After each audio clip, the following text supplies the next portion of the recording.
सुधाकर जी भारतेंदु युग के लेखकों के बीच उन थोड़े से लेखकों में से थे जो हिंदी के लेखक तो थे ही, इसके अलावा गणित और ज्योतिष और विज्ञान परक जो लेखन हिंदी में शुरू हुआ उसमें वह बहुत मानिंद शीर्ष स्थानीय लोगों में है हिंदी प्रदेश में।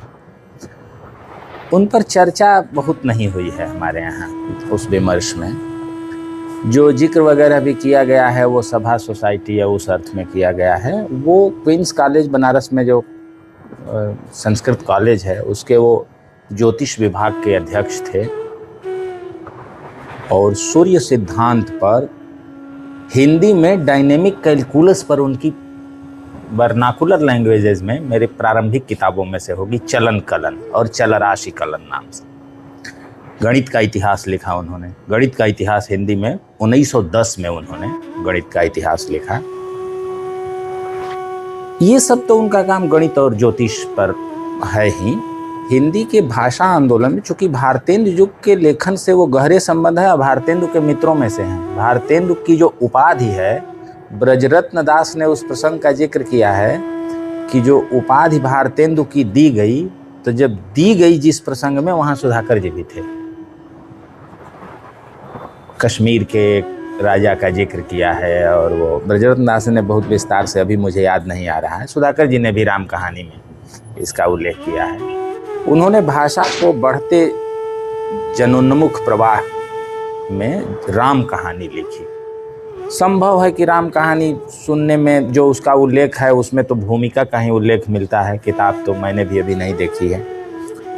किताब Bhargava press, Bhargava book depot से छपी उनकी मृत्यु के बाद 1915 में। लेकिन जो गणित पर, सौर सिद्धांत पर, बराह मिहिर पर, इन लोगों पर जो उन्होंने लिखा, हिंदी अकादमिकता में उसका महत्व इसलिए है कि हिंदी प्रदेश का नवजागरण खाली कविता, कहानी, उपन्यास, नाटक, निबंध तक सीमित नहीं है। उसका गहरा संबंध ज्ञान मीमांसा से है और ज्ञान मीमांसा के लिए विज्ञान और अंग्रेजी राज के साथ जो उसकी आवाजाही हो रही है, उसके एक बहुत बड़े प्रतीक सुधाकर जी हैं। वो सभा के प्रारंभिक सभापतियों में से एक थे और नागरिक चाणी पत्रिका के संपादक मंडल के सदस्यों में से थे।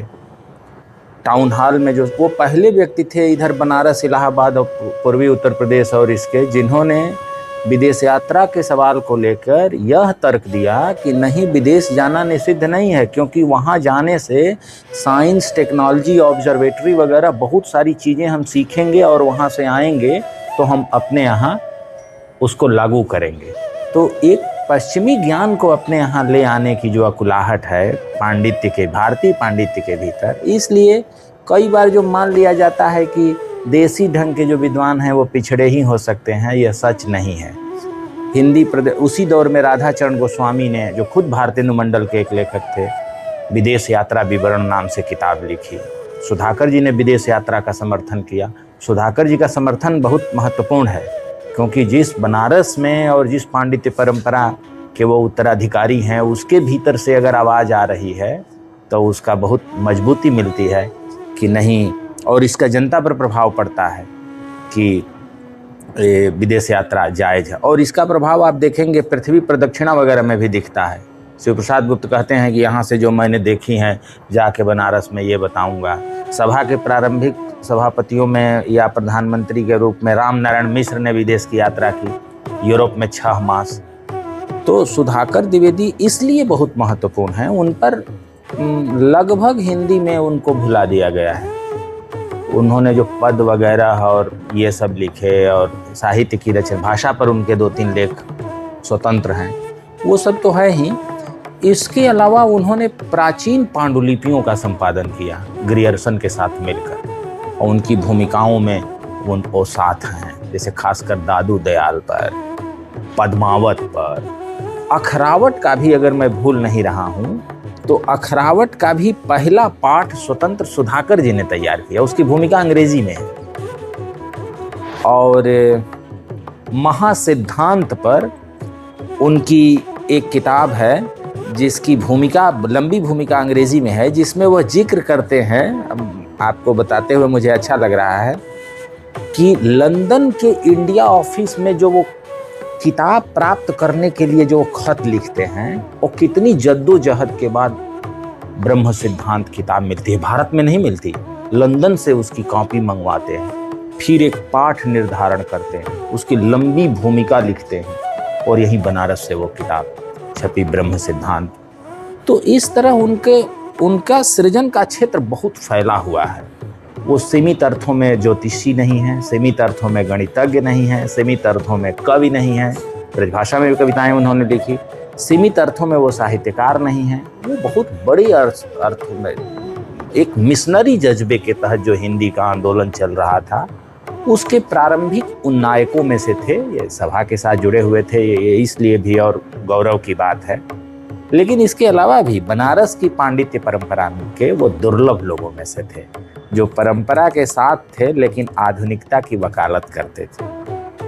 और संस्कृत परंपरा के भीतर रहते हुए भी जो ज्ञान विज्ञान की आधुनिक परंपरा दुनिया भर में फैल रही थी, उसके प्रति उनके मन में ललक थी और उनको लागू करने की, लाने की एक छटपटाहट। तो इस दृष्टि से वो बहुत विलक्षण प्रतीक हैं हिंदी नवजागरण के। उन पर काम करना, अपनी परंपरा को तो जानना है ही, अपने परंपरा के सर्वोत्तम को जानना है, साथ साथ यह भी जानना है कि हमारी परंपरा के भीतर एक ज्ञान के प्रति जो बड़ा विस्तृत फलक था, उसके प्रति हम ही लोग खुद अनभिज्ञ हो गए हैं।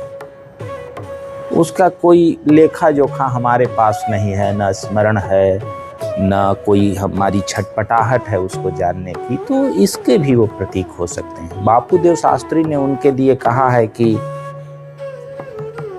गणित में सुधाकर बृहस्पति के समान है। संस्कृत गणित के जाने माने विद्वान बापूदेव शास्त्री की उनके विषय में टिप्पणी है कि अगर गणित में कोई बराबरी सुधाकर की कर सकता है तो बृहस्पति। वो लीलावती वगैरह का भी पाठ उन्होंने तैयार किया, बीज गणित पर उन्होंने काम किया। कैलकुलस एक बिल्कुल पश्चिम की नई मैथमेटिक्स थी और कैलकुलस पर उन्होंने हिंदी में, मराठी में इसके पहले एकमात्र भारतीय भाषाओं में मराठी में एक किताब है शंकर देव दीक्षित की।